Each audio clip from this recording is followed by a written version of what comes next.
میں سخن دینے جا رہا ہوں میرے عزیز، میرے رفیق، اس مدرسہ تعلیم القرآن کے اندر جن کے خاندان اور جن کے والد بزرگوار مولوی جمال الدین صاحب مرحوم، اللہ تبارک و تعالی مرحوم کو غریق رحمت کرے، ان کے فرزند ارجمند محترم جناب حافظ خلیل الرحمن صاحب جو کہ اس مدرسے کے ناظم رہے، جن کے والد کے ہاتھوں اس مسجد کا تعمیر کا کام بھی چلا اور آخر اسی فکر کے ساتھ دنیا فانی سے رخصت ہو گئے، میں مولانا مرحوم کے فرزند ارجمند حافظ خلیل الرحمن صاحب سے درخواست کروں گا کہ وہ آئیں اور اپنے مواعظ حسنہ سے سامعین کو مستفیض فرمائیں۔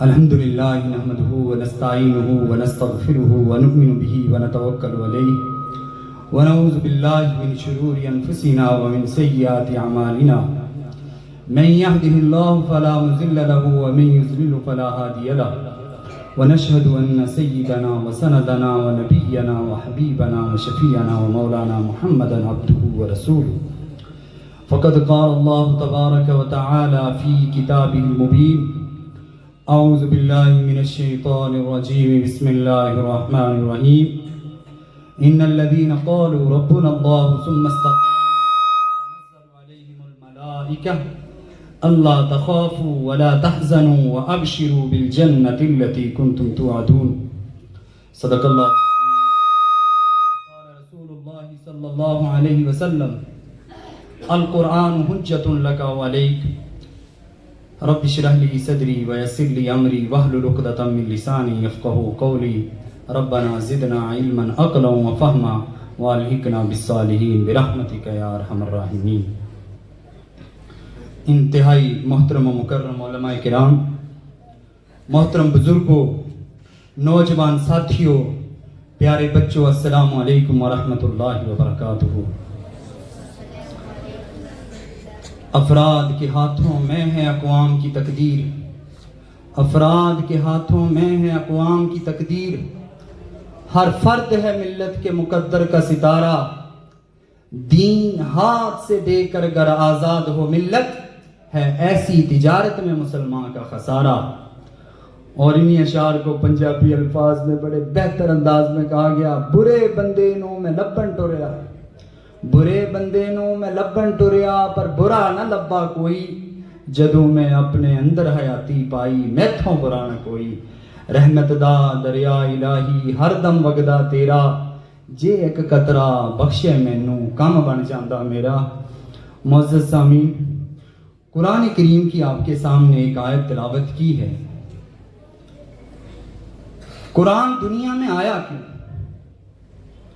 دنیا سے جہالت کو ختم کرنے کے لیے، ظلم کو ختم کرنے کے لیے۔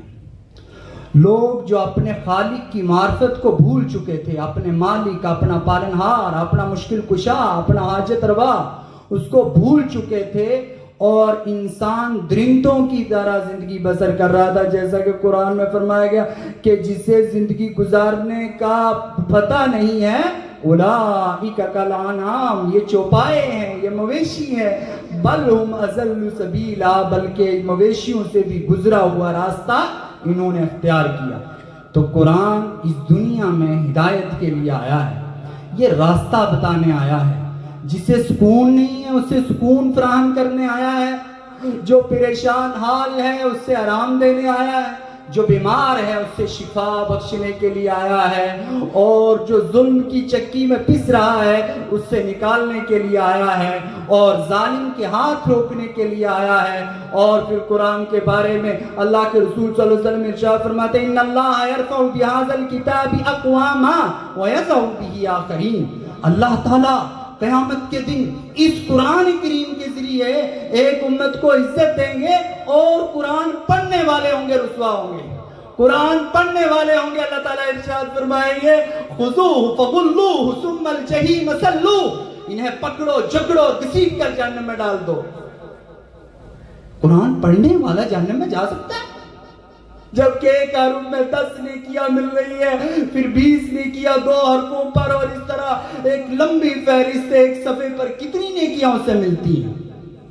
لیکن جب ہم قرآن کا مطالعہ کرتے ہیں تو قرآن کیا کہتا ہے؟ وَمَن لَّمْ يَحْكُمْ بِمَا أَنزَلَ اللَّهُ فَأُولَٰئِكَ هُمُ الْكَافِرُونَ، جو لوگ اللہ تعالیٰ کی اتاری ہوئی ہدایت کے مطابق اپنی زندگی کا فیصلہ نہیں کرتے، وہی کفر کرنے والے ہیں، وہی اللہ کے نافرمان ہیں۔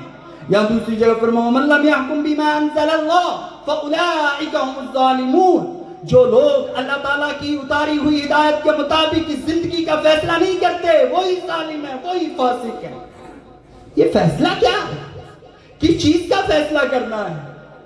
تو اس کے بارے میں ہاں نماز میں ہم دعا کرتے اہدنا الصراط المستقیم صراط الذین انعمت علیہم، یا اللہ سیدھا راستہ ہمیں دکھا، ایسا راستہ جس پر چل کر انعام ملنے والا ہے۔ اے اللہ ایسا راستہ دکھا جس پر چل کر عزت ملنے والی ہے۔ اے اللہ ایسا راستہ دکھا جس پر چل کر ذلت اور رسوائی سے کنارہ ملنے والا ہے۔ اے اللہ ایسا راستہ دکھا۔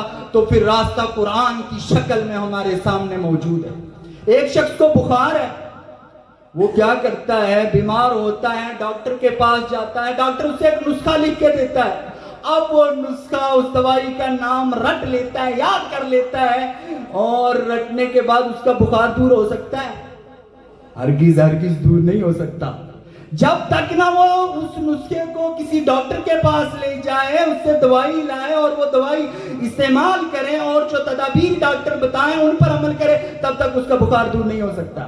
اسی طرح اگر کسی شخص کو سردی لگ رہی ہے، ہرگز اس کی سردی دور نہیں ہو سکتی اگر وہ لحاف پکارے گا، جب تک نہ وہ کمبل اوڑھ لے، گرم کپڑے پہن لے اور یہاں گرمی کا کوئی انتظام کر لے، تب تک اس کی گرمی دور نہیں ہو سکتی۔ اسی طرح قرآن اس دنیا میں ہدایت دینے آیا ہے، اور یہ ہدایت کیا ہے جس کی دعا ہم ہر جمعہ میں کرتے ہیں؟ کیا؟ اللہم انصر، اے اللہ ہماری مدد کر۔ من نصر دین محمد صلی اللہ علیہ وسلم، نبی صلی اللہ علیہ وسلم جو دین لے کر اس روئے زمین پر آئے، اس دین کی مدد فرما۔ وجعلنا منہم، ہمیں توفیق دے ہم ان لوگوں کا ساتھ دیں جو اللہ کے رسول صلی اللہ علیہ وسلم کے اس دین کے اس مشن کو لے کر آگے بڑھ رہے ہیں۔ وَاقْتُلْ، اے اللہ برباد کر دے من خذل دین محمد صلی اللہ علیہ وسلم، جو تیرے نبی کے دین کو دبانا چاہتے ہیں۔ وَلَا تَجْعَلْنَا مِنْهُمْ، اے اللہ ہمیں ان سے دور رکھ۔ لیکن معاملہ کیا ہے کہ اس وقت غالباً دنیا میں 55 سے زیادہ ممالک ہیں جن میں مسلمان حکومت کر رہے ہیں، اور اتنی بڑی دنیا میں ہماری تعداد ہے کہ اگر ایک پتھر بھی پھینکیں تو پہاڑ بن جائے، لیکن اتنی بڑی تعداد میں ہونے کے باوجود ہمارا اس دنیا میں کوئی وزن نہیں۔ ہر طرف رسوا ہو رہے ہیں، ہر طرف کٹ رہے ہیں، مٹ رہے ہیں، لٹ رہے ہیں، عصمتیں تار تار ہو رہی ہیں۔ اس کی وجہ یہی ہے کہ نسخے کا نام تو رکھ لیا ہے، لیکن نسخہ زندگی گزارنے کا جو طریقہ بتاتا ہے اس طریقے کو ہم بھول چکے ہیں۔ تو جیسا کہ ہمارے تحصیلدار صاحب نعت میں فرما رہے تھے کہ کدال پر کہیں وہ ہاتھ ہے اور کہیں وہ ہاتھ سجدے میں اللہ کے پاک پیغمبر کا، کتنی بہترین انداز میں پھر اللہ تعالیٰ ارشاد فرماتے ہیں وَإِنَّكَ لَعَلَىٰ خُلُقٍ عَظِيمٍ، اے پیغمبر اسلام صلی اللہ علیہ وسلم آپ کا اخلاق دنیا میں اتنا بڑا اخلاق کسی کا نہیں ہے، آپ اخلاق کے عظیم مرتبے پر فائز ہیں۔ پھر کیا فرماتے ہیں اللہ تعالیٰ؟ إِنَّ الَّذِينَ قَالُوا، جو لوگ کہتے ہیں ربنا اللہ، ہمارا رب اللہ ہے، ہمارا خالق اللہ ہے، ہمارا مالک اللہ ہے، ہمارا پالنہار اللہ ہے،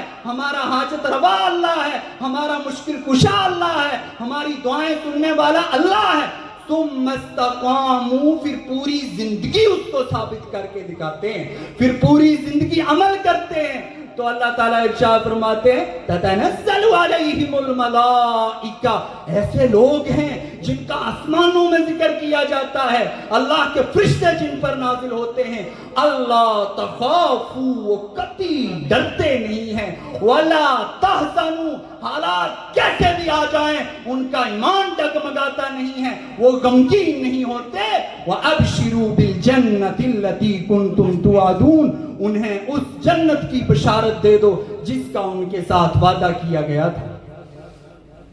ہمیں اس دنیا سے جانا ہے، ہر انسان ایک شاعر نے بہترین انداز، انما الدنیا ظاہرہ، یہ دنیا دھوکہ ہے، وَلَذَّتُهَا فَانِیَہ، اس کا ذائقہ ختم ہونے والا ہے، ان قریب انسان موت کے قریب جا رہا ہے، وَطَاعَتُهَا بَاقِیَہ، جنہوں نے اللہ کی اطاعت کی ہوگی وہی باقی رہیں گے، حاصلُهَا فوت، اس دنیا میں امیر ہے، غریب ہے، کالا ہے، گورا ہے، عربی ہے، اجمی ہے، کہیں کا رہنے والا ہے، وہ موت کے قریب جا رہا ہے۔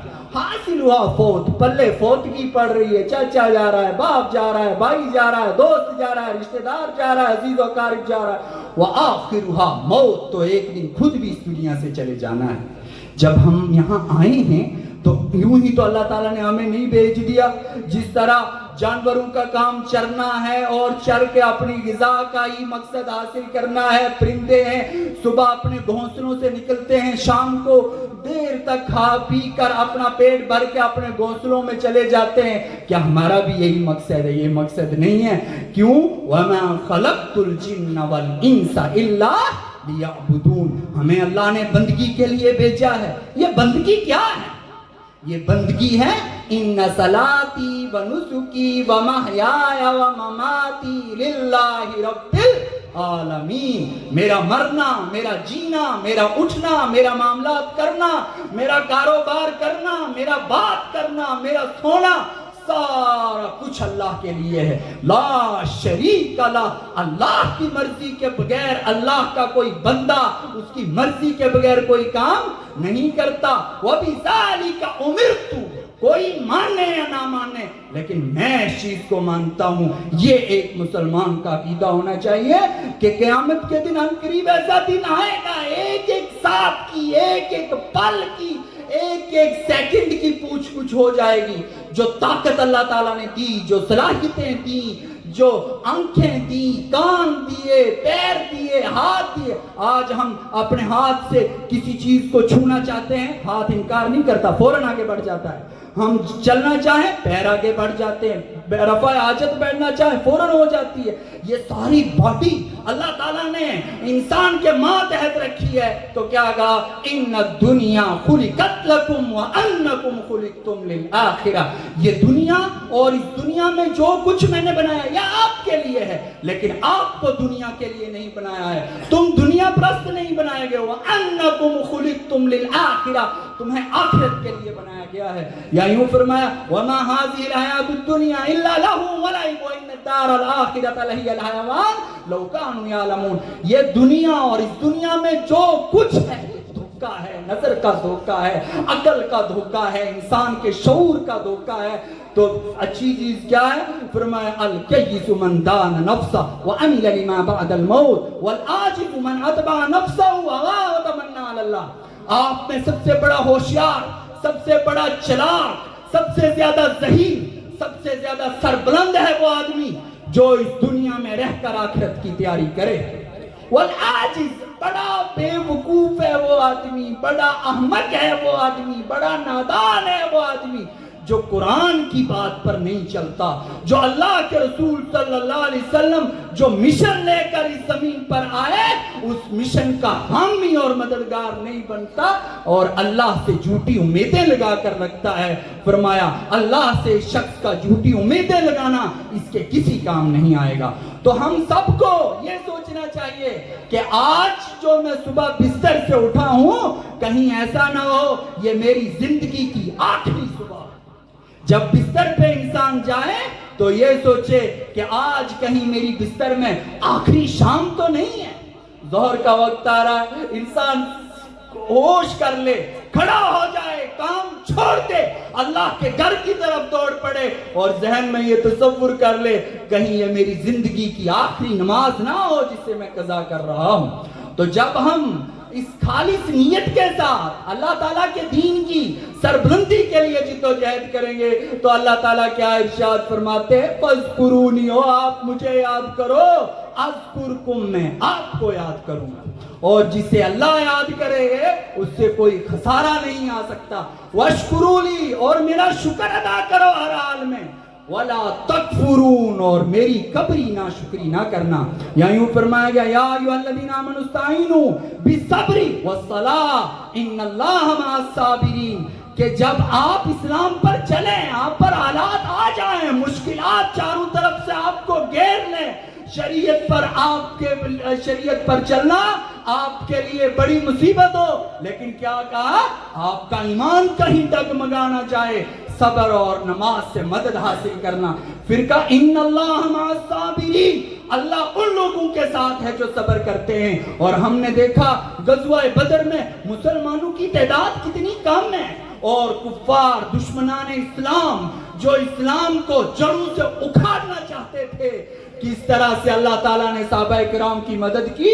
پہلے فرشتوں کی ایک صف بھیجی، پھر دوسری صف ان کی مدد کے لیے بھیجی، پھر تیسری صف بھیجی، اور اللہ تعالیٰ نے اس طرح سے ان کی مدد کی. تو اللہ تعالیٰ ارشاد فرماتے ہیں وَإِذَا سَأَلَكَ عِبَادِي عَنِّي فَإِنِّي قَرِيبٌ، جب میرا بندہ مجھ سے مانگتا ہے اور میں اس کے قریب ہوں، میں اس کی سنتا ہوں، میں اس کی دعائیں سنتا ہوں، میں اس کی حاجتیں پوری کرتا ہوں.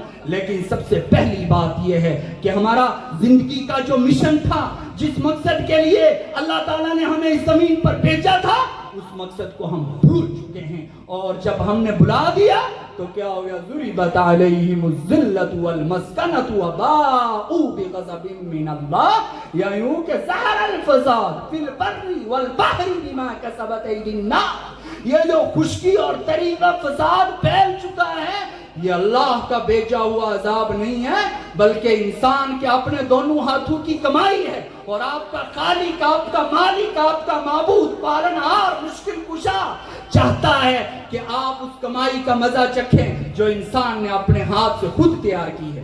آپ نے دیکھا ہوگا کہ رسول اکرم صلی اللہ علیہ وسلم نماز فجر کے بعد مسجد نبوی میں تشریف فرما ہوتے، اور صحابہ کرام رضوان اللہ تعالی علیہم اجمعین آپ صلی اللہ علیہ وسلم سے سوالات پوچھتے کہ ابو دجانہ رضی اللہ عنہ کئی دنوں سے مجلس میں نہیں بیٹھ رہے.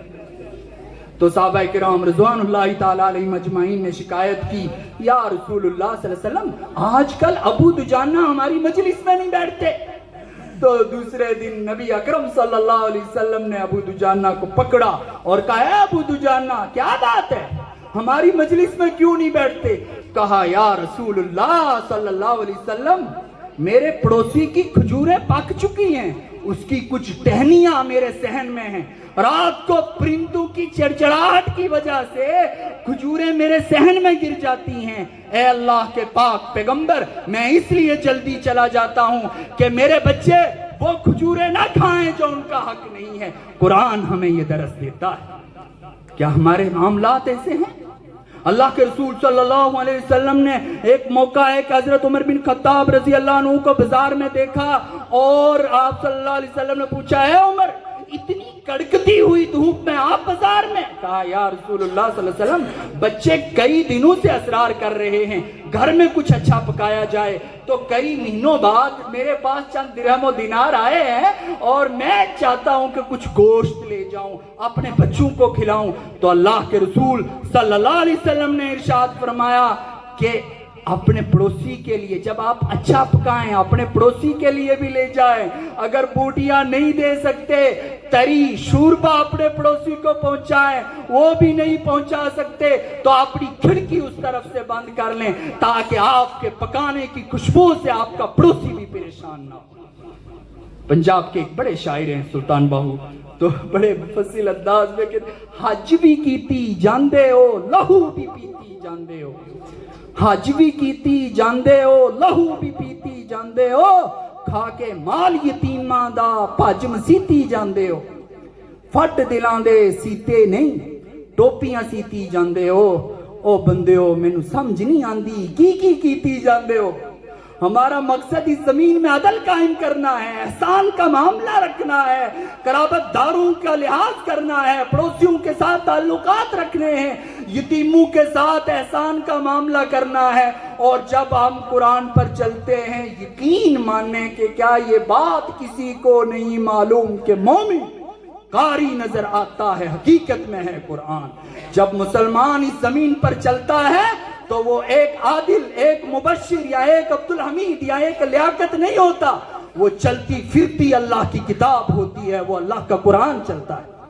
آپ نے دیکھا ہوگا مالدیپ پہلے ہندوستان کے ساتھ تھا، ایک چھوٹا سا ملک ہے مالدیپ۔ مالدیپ میں لوگ آگ کی پوجا کرتے تھے اور ہر سال وہاں طغیانی آتی، سمندر کا بہاؤ بڑھ جاتا اور ان کی فصلیں برباد ہو جاتی، تو ہر سال وہ لوگ ایک خوبصورت لڑکی کو وہاں پر لاتے، اس کا بناؤ سنگار کرتے اور اسے سمندر کے حوالے کر دیتے۔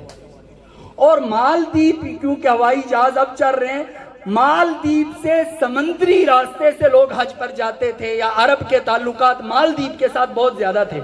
تو ایک عربی نوجوان مالدیپ میں اپنے بزنس پارٹنر سے ملنے آیا، تو دیکھا کہ بزنس پارٹنر بڑا پریشان ہے۔ کہا بھئی کیا بات ہے، کیوں پریشان ہو؟ کہیں میرا آنا آپ کو ناخوشگوار تو نہیں ہوا؟ کہا نہیں، میری ایک ہی بیٹی ہے اور میں اپنی اس بچی سے بہت زیادہ پیار کرتا ہوں۔ معاملہ یہ ہے کہ اس سال مجھے اپنی بچی کا بناؤ سنگار کر کے سمندر میں ڈالنی ہے تو طغیانی رک سکتی ہے، ورنہ تو سیلاب سے ہماری زمین نے، ہمارے کھیت کھلیان برباد ہو جاتے ہیں۔ تو اس بچی کو میں بہت زیادہ پیار کرتا ہوں، میرا دل نہیں مانتا کہ میں اس بچی کو سمندر کے حوالے کروں۔ تو وہ عربی کہنے لگا اچھا اس کی جگہ میں تیار ہوں، میں جاؤں گا آپ کی بچی کی جگہ۔ کہا نہیں آپ تو میرے مہمان۔ کہا نہیں میں جاؤں گا۔ جب چلے گئے ساری رات اسے سمندر کے کنارے رکھا، صبح لوگ گئے کہ اب تو سمندر کی مچھلیوں نے، درندوں نے، پرندوں نے اس کو چیر پھاڑ کر کے رکھ دیا ہوگا۔ جب صبح دیکھا تو وہ وہی بیٹھا ہوا ہے۔ کہا بھائی آج تو یہ پہلا معاملہ زندگی کا ہوا کہ کسی کو یہاں کوئی نقصان نہیں پہنچا، آپ کیا کر رہے تھے؟ کہا میں ساری رات قرآن پڑھ رہا تھا، اور اس قرآن کی برکت سے جب ایک آیت مالدیپ نے سنی، سارا کا سارا مالدیپ اسلام میں داخل ہو گیا۔ یہ کریکٹر تھا مسلمانوں کا۔ اسی طرح حضرت عمر بن خطاب رضی اللہ عنہ کو اسلامی فوج کے جنرل نے خط لکھا، امیر المؤمنین مسلمان فوج ایک علاقے سے گزرنی ہے، راستہ کوئی نہیں ہے، ایک ہی راستہ ہے، اور یہودیوں نے سازش کی ہے، نوجوان بچیوں کو ننگا ناچنے کے لیے کھڑا کر دیا ہے۔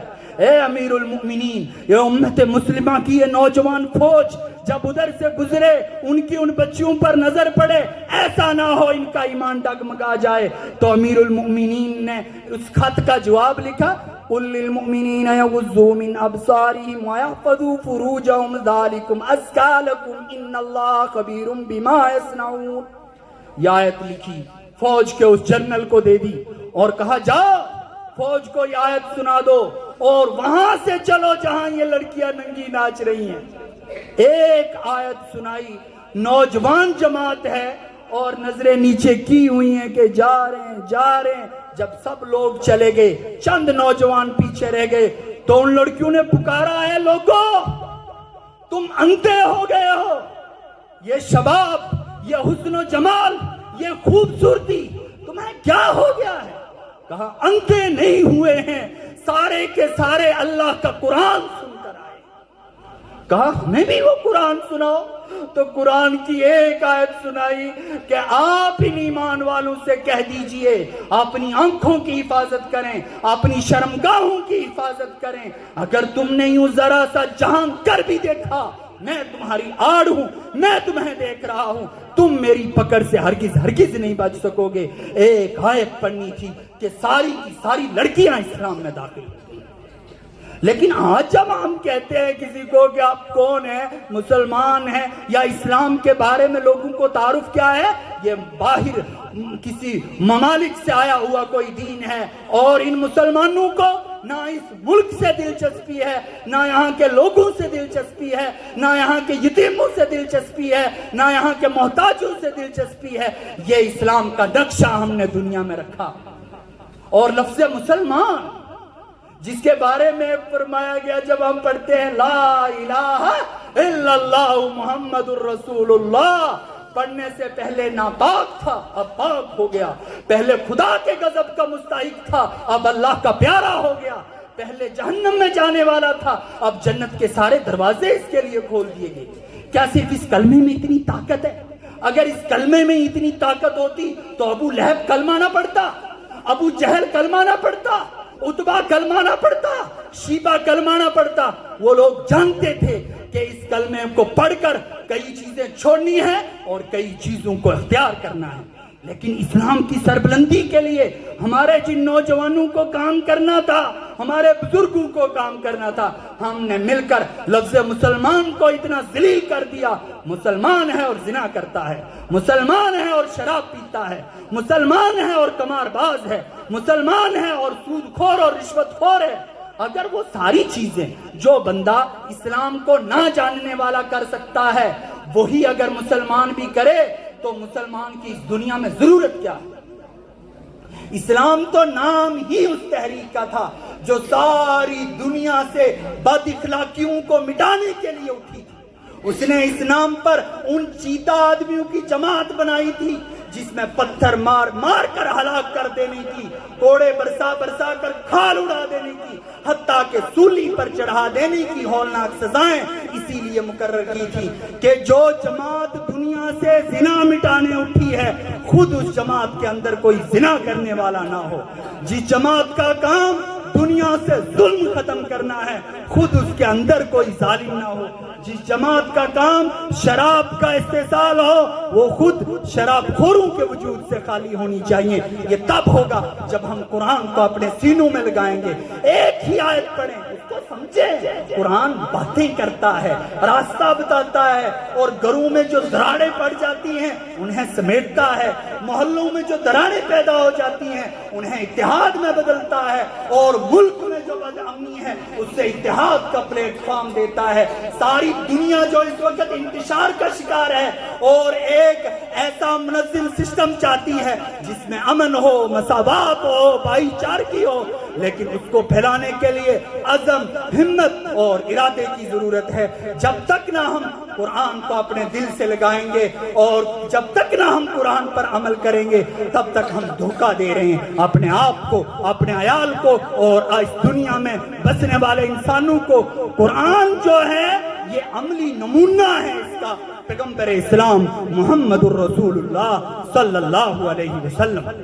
اس کے ساتھ میں آپ کے سامنے ایک مختصر سا واقعہ اللہ کے رسول صلی اللہ علیہ وسلم کا ذکر کر کے آپ سے بات ختم کروں گا کہ حضرت انس رضی اللہ عنہ اس حدیث کے راوی، حضرت انس رضی اللہ عنہ کہتے ہیں کہ رسول اکرم صلی اللہ علیہ وسلم کی زندگی میں 10 سال رہا آپ کا خادم بن کر، لیکن 10 سالوں میں اللہ کے پاک پیغمبر نے کبھی مجھے نہیں ڈانٹا۔ آپ صلی اللہ علیہ وسلم اگر کسی کام سے مجھے کہیں بھیجتے تو میں وہ کام نہ کرتا تو نبی اکرم صلی اللہ علیہ وسلم میرا کان مروڑتے اور مجھے نشہ سا چڑھا ہوتا تھا کب مجھ سے کوئی غلطی ہو جائے کہ اللہ کے رسول صلی اللہ علیہ وسلم میرا کان پکڑے۔ تو کہا ایک موقع ہے کہ نبی اکرم صلی اللہ علیہ وسلم نے میرا کان پکڑا اور آپ صلی اللہ علیہ وسلم نے ارشاد فرمایا، یا بنیا، اے میرے بیٹے، آج میں تجھے ایک نصیحت کروں گا۔ کہو کیا نصیحت کی رسول اللہ صلی اللہ علیہ وسلم نے؟ ان قدرت ان تصبح و تمسی علی من احب من سنتی من احبنی ومن معه دخل الجنہ، کہ آپ سے جتنا بھی بس چلے آپ کی صبح اور آپ کی شام اس حال میں گزرنی چاہیے کہ کبھی کسی مسلمان کے بارے میں دل میں میل نہیں رکھے۔ صبح کو کسی مسلمان بھائی سے انبن ہو جائے، شام کو اپنے سینے کو پاک کرنا، جب شام کو انبن ہو جائے صبح تک اپنے سینے کو صاف کرنا۔ فرمایا یہ میرا طریقہ ہے، اور جو اللہ کے رسول صلی اللہ علیہ وسلم نے ارشاد فرمایا جو میرے طریقے سے محبت کرتا ہے وہی مجھ سے محبت کرتا ہے، اور جو میرے طریقے سے محبت کرتا ہے وہی مجھ سے محبت کرتا ہے، وہ اور میں جنت میں اکٹھے ہوں گے۔ کہ ایک شعر پر میں اپنی بات ختم کروں گا، علامہ اقبال علیہ الرحمہ کا یہ شعر ہے، منفعت ایک ہے اس قوم کی، نقصان بھی ایک، حرم پاک بھی، اللہ بھی، قرآن بھی ایک، کچھ بڑی بات تھی ہوتے جو مسلمان بھی ایک. وآخر دعوانا الحمدللہ. جزاکم اللہ خیر.